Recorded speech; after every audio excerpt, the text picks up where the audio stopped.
إخواني أخواتي، مرحبا بكم. معكم طارق في قناتكم طريق سافانا في فيديو جديد خاص بموضوع الكفالة أو البون، يعني موضوع هذا الكفالة اللي فرضت على دول آه، عندها مشاكل.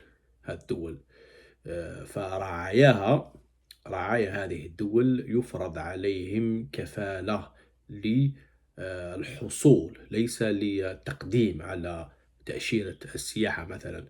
فتابعوا هذا الفيديو، ما تنسوش تتابعوني على الانستغرام طريق سافانا دي زاد، صفحتي في الفيسبوك عربي في الغربة، وكذلك التيك توك طريق سافانا. فتاريخ تسجيل هذا الفيديو هو يوم الجمعة 9 يناير 2026، حوالي 11:58 صباحا. ف عندها حوالي شهرين أو 3 أشهر ممكن، يعني حطيت فيديو قلت أنه هناك بعض الدول، أمريكا قررت أن تفرض عليهم آه، ضمان أو بوند أو كفالة أو كما نقولوا حنايا رهان أو security deposit في الكونت تاعهم، تاع السفارة الأمريكية في البلد هذاك، حتى بعد قبول التأشيرة. وهذا الموضوع خاص بتأشيرة غير هجرة، خاصة السياحة. هم راهم يركزوا على تأشيرة السياحة. تأشيرة السياحة هي ليست عبارة عن تأشيرة هجرة.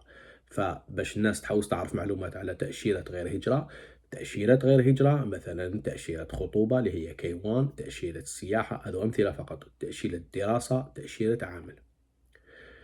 تأشيرات هجرة مثلا تأشيرة الزواج اللي هي CR1، لم الشمل بكل أنواعه، تأشيرة اللجوء، وكذلك تأشيرة القرعة الأمريكية. فهذا فقط مثال. دونك أي واحد راح يطلب تأشيرة سياحة اللي هي تأشيرة غير هجرة، معناه أنه عندك وقت محدد تقعد به في أمريكا أو في أي بلد آخر. تأشيرة سياحة فرنسا، ألمانيا، قطر، الكونغو، الأرجنتين، أي بلاد تعطيك تأشيرة. لازم تفهموا مليح يا جماعة، أي بلاد تعطيك تأشيرة السياحة فلازم عليك، لازم.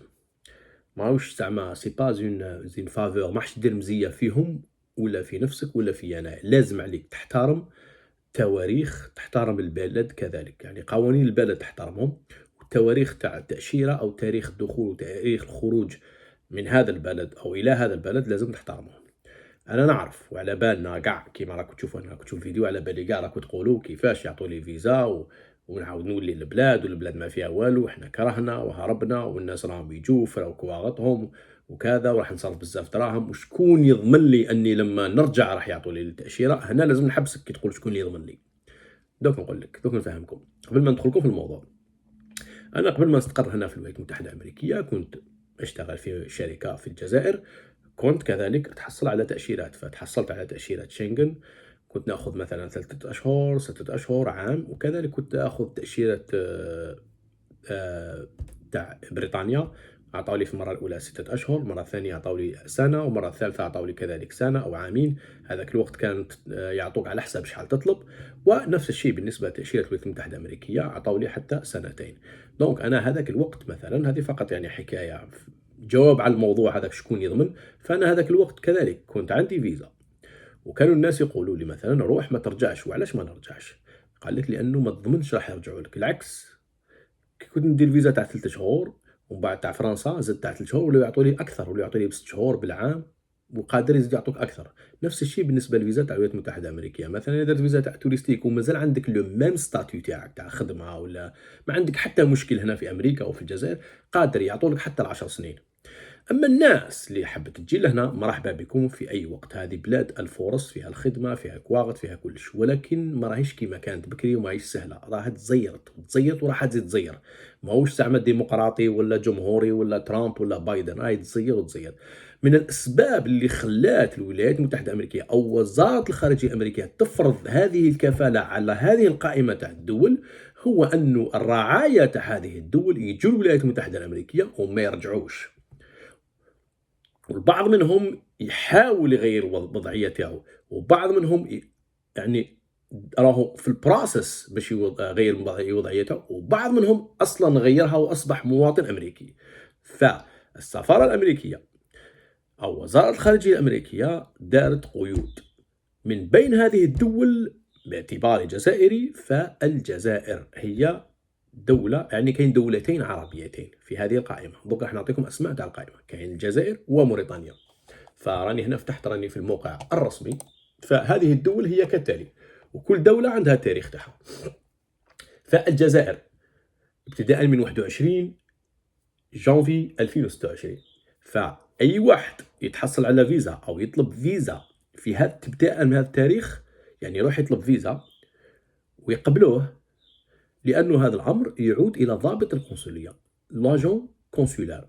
الإنسان اللي راح يتقدم على طلب تأشيرة سياحة، هو مثلا يقول لك أوكي نعطيك تأشيرة، ولكن روح في هذا الموقع.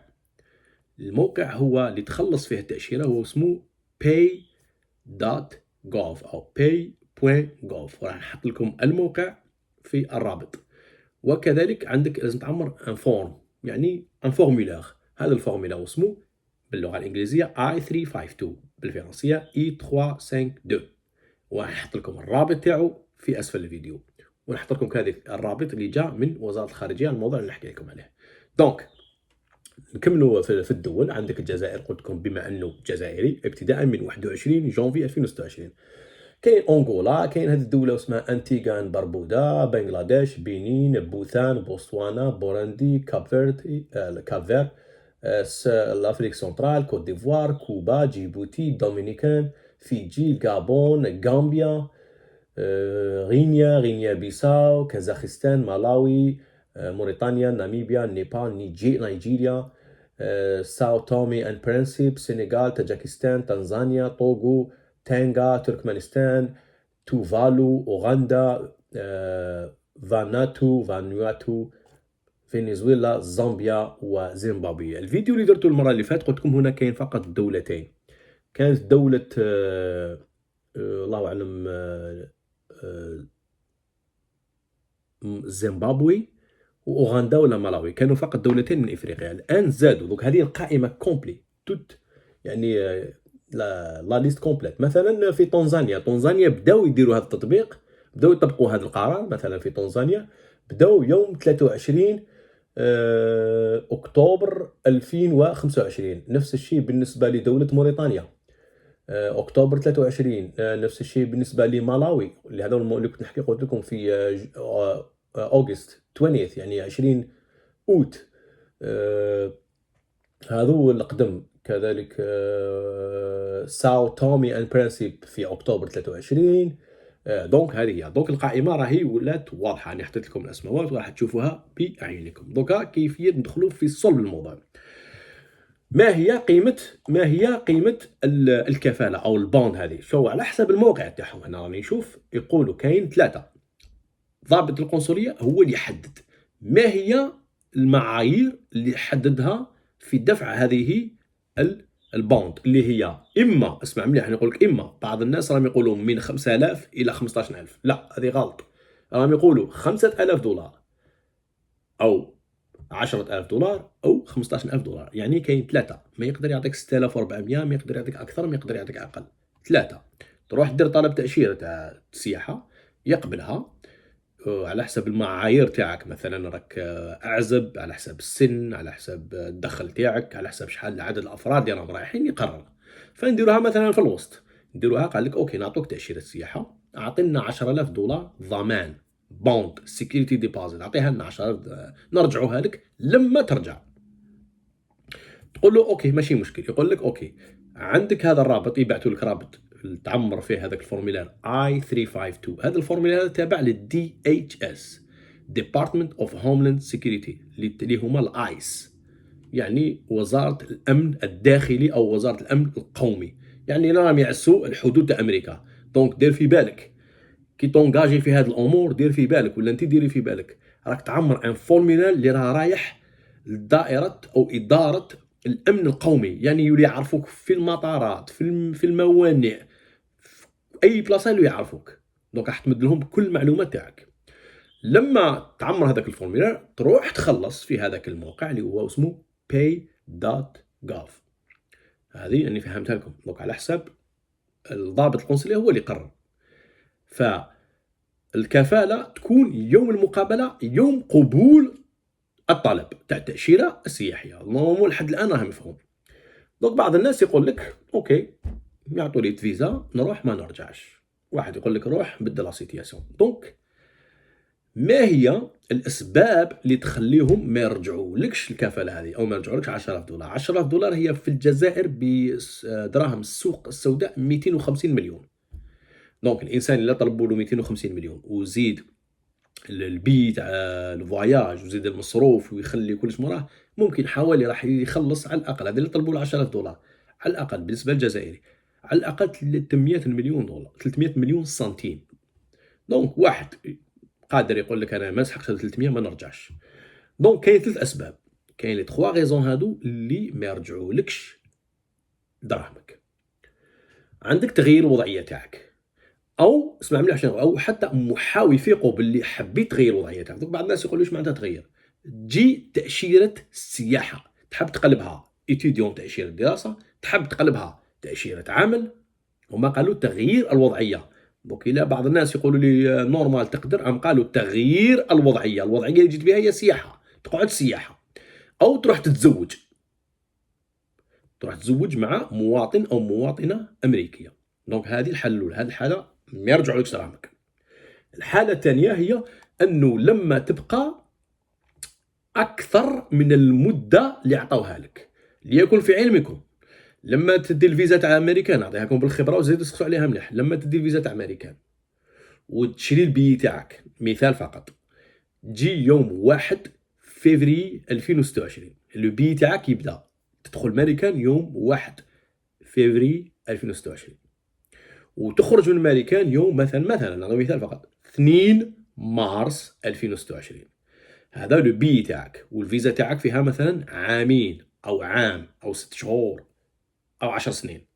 لما تدخل إلى المطارات هنا الأمريكية، لما تدخل في المطارات الأمريكية، شرطة الحدود هي اللي تقرر شحال تقعد، شحال تقدر تقعد. في معظم الأحيان أنا يعني شفتها وصارت ليا وصارت بزاف الناس، في معظم الأحيان يعطيك 6 شهور. في معظم الأحيان هكذا، هذه كانت زمان. دوك معنا ما نعرفش هذه القوانين جديدة وما على باليش واش راهو صاري في هذا يعني الفترة اللي أنا فيها. فأنا مثلا لما دخلت عطاني 6 شهور. واش معناها؟ معناها واش إلا حبيت تقعد حتى 6 شهور، حتى ويكون خلاص لك لو بي تاعك، وحتى وتكون خلاص لك الفيزا. مثلا الفيزا تاعك تخلص، نقولوا مثلا نعطيك مثال، انت قررت تخرج يوم 2 مارس 2026 والفيزا تاعك تخلص في جوان 2000 مثلا 25 جوان 2026. فإلا عطالك كاشالك، هو شتو بلي كاش فيريفي مليح الباسبور تاعك، جواز السفر تاعك، إلا كاشالك وقال لك تقدر تقعد، هو ضابط المطار وشرطة الحدود يقول لك تقدر تقعد من 1 فيفري 2026 إذا قال لك إلى مثلا 31 أو إلى 30 جويليا مثلا، هذا مثال فقط، 2026. فحتى والفيزا تاعك تموت تقدر تقعد، لأنه هو عنده القوة وهو عنده السلطة. هو راح يفيريفي الفيزا طبعا، بصح إذا أنا قلت لك إذا صار لك مشكل، صار لك ظرف كيما هذا، نعم تقدر تقعد. دونك إذا قال لك مثلا تخرج يوم 30 جويليا وانت خرجت يوم 31 جويليا، دراهمك يروحوا. إذا درت لو بي تاعك من 1 فيفري إلى 2 مارس وخرجت يوم 3 مارس، مهما كانت الأعذار تاعك، أنا نقول لك مهما كانت الأعذار تاعك، يروحوا لك دراهمك. وفي احتمال كبير انهم ما يزيدوش كاع يرينوفليو لك الفيزا تاعك. وفي احتمال كبير كذلك لما كان تعاود تدخل لايروبور بنفس الفيزا هذيك، كان تعاود تدخل نفس اللايروبور بهذيك الفيزا، ممكن يكون عندك مشكل او يرجعوك. الحاله الثالثه هي انك تجيب الفيزا تاعك وتحرقها ما ترجعش كاع، فياخذوا لك دراهمك. دوكا السؤال مطروح اللي راح يطرحوه لي بعض الناس ولا ما يطرحوه، واللي بالنسبه لي غونوفلومون تاع الفيزا لا يوجد اي شيء رسمي على لو غونوفلومون تاع الفيزا.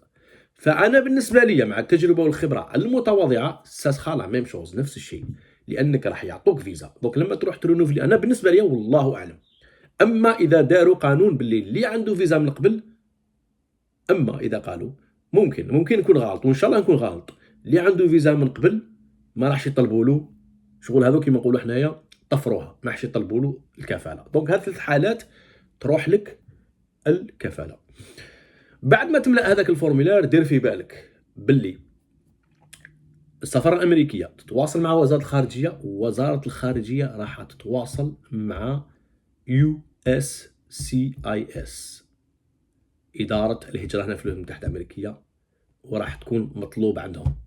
دونك إلا حركت الفيزا تاعك، إلا ديت فيزا توريستيك وحركت الفيزا تاعك، ف 99.99% راك مطلوب، راك wanted. وهذه الأمور داخلة كامل في مع واش راح يصرى هنايا كأس العالم اللي سوف تقام في كندا، المكسيك وأمريكا، وكذلك راح يديروا حفلة كبيرة وحول 250 سنة من بعد يعني الاندبندنس داي هنا 1776. وكذلك سبب آخر هو أنه كما قلت لكم هذا المواطنين أو رعايا هذه الدول المذكورة يجوا وما يرجعوش. وهذا الأمر هذا صدر بعد ما درت الفيديو السابقة، وهذيك الفيديو كان تحكي على أنه الرئيس الأمريكي دونالد ترامب نشر في تطبيقه ولا صفحته ولا منشور حول الدول اللي راهم يجوا هنا من المهاجرين يدوا المساعدات الحكومية أو مساعدات فيدرالية. فعلى حسب التقرير والأرقام تاعهم 60% من المهاجرين اللي دخلوا الولايات المتحدة الأمريكية بطريقة شرعية، سواء كانوا مازالهم مهاجرين أو أصبحوا مجنسين، 60% منهم يعني أكثر من نص عايشين على المساعدات الحكومية ومساعدات فيدرالية. وهذا رقم كبير وحاجة مش مليحة. من بين هذا الناس هذو المواطنين هذو الجزائر 48.1، يعني تقريبا نصف الجزائريين اللي عايشين في الولايات المتحدة الأمريكية سواء كانوا مازالهم مهاجرين يعني عندهم جرين كارد أو تحصلوا على جنسية أمريكية عايشين على المساعدات. فهم من هذه الأسباب هذو طلبوا باللي خلاص يوقفوا هذا المواطنين أو رعايا هذه الدول باش يدخلوا هنا ويحرقوا ويديروا كواغط ويتزوجوا وكذا وكذا وكذا. كذلك كاين هناك مطارات لازم تدخل منهم وتخرج منهم. هما يقولوا 3 مطارات، يقولوا مطار دولي تاع دولز واشنطن دولز انترناشونال، مطار تاع العاصمة واشنطن دي سي، وكذلك يقولوا مطار جي اف كي كندا، ومطار تاع بوسطن لوغان انترناشونال ايربورت. ولكن هما هنايا في القائمة حطوا 1 2 3 4 5 6 7 8 9، حطوا 9 مطارات، من بينهم حطوا واحد تاع مونريال. وهذا ابتداء والتاريخ هنا مختلفة، يعني هذا جانوري 1. المطارات الأخرى اللي حطوها، هذه المطارات الأخرى اللي حطوها تاريخ تاعها راه خلاص، يعني ابتداء من جانفي لو 1 جانفي. دونك المطارات الأخرى راح تكون الله أعلم نفس الشيء. معليش نشوف هنا على كل حال دقيقة بكما. المطارات الأخرى مثلا تاع بوسطن ابتداء كذلك ابتداء من 20 أوت 2025، نفس الشيء بالنسبة للجي اف كي، ونفس الشيء بالنسبة لدولز. أما الآخرين راح يكونوا جانفي 20، الآخرين قاع في جانوري 2026. دونك باختصار هناك 3 مطارات لازم تدخل منهم وتخرج منهم، ما تدخل حتى مطار آخر، لا ميامي لا سياتل لا لوس أنجلوس لا شيكاغو لا والو. هذوك مطارات عندهم أنا قلت لكم من جانفي 2026. دونك هذو هما 3 مطارات، عندك بوسطن واشنطن دي سي لا كابيتال ونيويورك اللي هما جايين في الشرق تاع نيويورك هو جون اف كينيدي. دونك هذا فقط باختصار، على بالي طولت عليكم راهي تقريبا 20 دقيقة، الله غالب نحاول نعطيكم معلومات دقيقة وباش ما نتفاداو الأسئلة وما بقاوش ندوروا، خاصة نتوما اللي راكم في الجزائر تبقاش تحوس منا ودور تبقى دور. راح نحط لكم إذا ما حطيت لكمش إلا تشوفوا الفيديو هذا ما لقيتش هذا الروابط، خلي لي وقت نحط الروابط. دونك هذه هذا هما المعلومات اللي عندي في هذا الموضوع. دونك الناس اللي راح يدي هنا اصلا وحرقت الفيزا تاعها، فانا نظن باللي انا نظن على كذلك انا نظن مع الخبره تاعي، لانه انا دخلت فيزا توريستيك كما قلت لكم، ولكن دخلت في زمان وكان الخير وكانت سهله وحسنت الوضعيه تاعي والحمد لله، انا راني مواطن امريكي. فنظن انه صعيب الان الحال اللي رانا فيه صعيب انكم تسووا الوضعيه تاعكم، حتى والناس اللي جاو هنايا نساء ولا البنات اللي جاو ولدوا هنايا، فما تكلوش على هذا الموضوع تاع وليدك ولا بنتك يخدم لك واغط. فبالنسبه لي راكو كاع حراقه والله غالب، يعني الانسان يقول واش راح نقول لكم، انا مانيش حاجه في يدي، انا نحاول ندير لو بوسيبل تاعي باش نعاونكم. انا راني نعطيكم افكار، نعطيكم معلومات، نعطيكم نصائح، نعطيكم خبر، مانيش انا اللي صاحب القرار. صاحب القرار هي وزارة الخارجية الأمريكية و وزارة الأمن القومي، هما اللي راهم يديروا في هذه القرارات وعندهم أسباب وهذه بلادهم. وخاصة يعني واش راح نقول لكم أنايا، مثلًا الموضوع تاع الجنسية الأمريكية بالنسبة للمولودين هنا في أمريكا، إحنا نعرفوا أي شخص يولد هنا في أمريكا فيصبح مجنّس، ولكن المحكمة العليا والمحكمة الدستورية هنا في أمريكا عاودت فتحت هذا الموضوع وراهي تشوف فيه، ممكن في احتمال أنه غدوة يقول لك ابتداءً من هذا التاريخ أي واحد يولد في أمريكا من أبوين أو من والدين غير مجنّسين غير أمريكيين فليس هو أمريكي. يعني هذوك النساء اللي راهم جايين لأمريكا هنا يولدوا، فحتى وليدك يعتبر ماشي أمريكي. هما هكذا راهم يقولوا والله أعلم، إن شاء الله ما يكون غير الخير. فالهجرة كاينة ماشي غير في أمريكا، كندا، روحوا لأوروب، روحوا لدول الخليج، روحوا بعض الدول، دولة أو دولتين في أمريكا اللاتينية. دونك هذه هي. إلا ما عندكم أي سؤال ولا تفضلوا في الإنستغرام طريق سافانا ديزاد، حطوا كومنتير هنا، بارطاجيو هذا الفيديو، جزاكم الله خير. دونك هذه هي، عندك 5000 أو 10000 أو 15000 دولار بعد قبول طلب التأشيرة تاعك، لازم تخلصهم في الموقع pay.gov وتعمر الفورم اللي تابع لوزارة الأمن القومي. وإذا حركت الفيزا تاعك دراهمك يروحوا 10000 دولار، 5000 دولار أو 15000 دولار. كيما قلت لكم 10000 ديجا راه 250 مليون. على بالي أنا غير نهضر ونزيد نعاود باش فقط نفهمكم وندخلكم الفكرة هنايا. فتهلاو في روحتكم، ربي يحفظكم، جمعة مباركة، وواش نقول لكم، يومكم سعيد.